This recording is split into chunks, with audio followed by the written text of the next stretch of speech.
Hey there, I'm not sure if you actually heard this or not, but we actually had a couple of our great citizens save a man's life at the Chelsea Community Center. Well, this certain individual had a cardiac event, and these two citizens remained calm, which is the first thing you should always do. They remembered that there was an AED at their disposal, and those AEDs are throughout the city at public places such as churches, schools, and places like the community center. They remembered it was there, they grabbed it, they opened it up, applied it just like it told them to do so, and because they thought quickly on their feet and they applied the AED how it was intended to be used, they actually saved the man's life. And obviously Chelsea Fire and Rescue responded to this call, and but it may only take us minutes to get to a call like this. A cardiac event such as this one, every second counts, and because the AEDs were in place at places like the Chelsea Community Center is why he is still alive and with us today. Now I realize that using an AED can be kind of a daunting thing because it involves applying a machine on someone that's going to send an electrical pulse to their heart. If you can get past that and just know that you may be the difference in whether this person lives or dies, it's really not that big of a deal.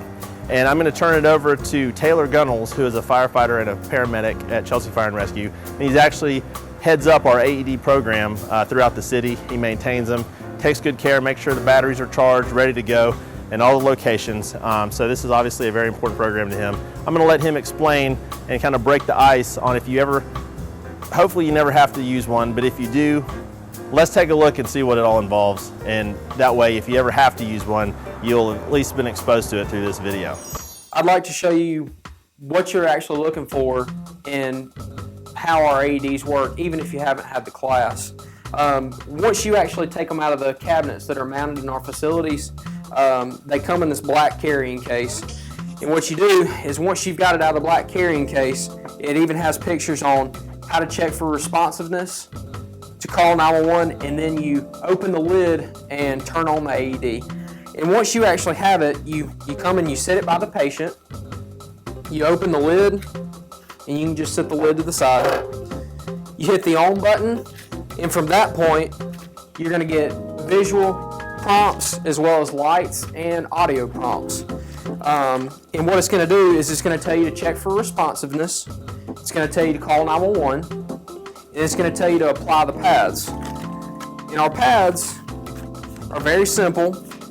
They've actually got pictures on exactly where to place them.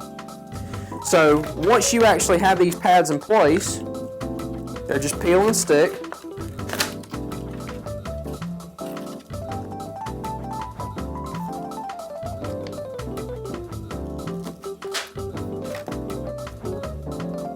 And once the pads are in place, it's going to tell you to leave the patient alone, and it's actually going to do its job, and it's going to check the heartbeat or the heart rhythm.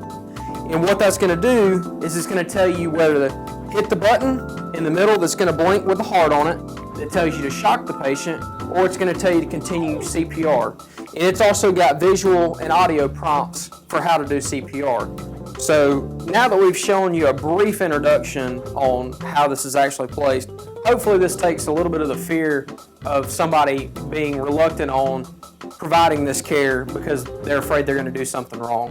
The good thing about it is it's going to tell you exactly what to do, and there's pictures on how to do it.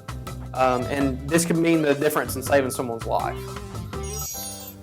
Don't know if you realize this or not, but we actually offer CPR and first aid classes here at Chelsea Fire and Rescue.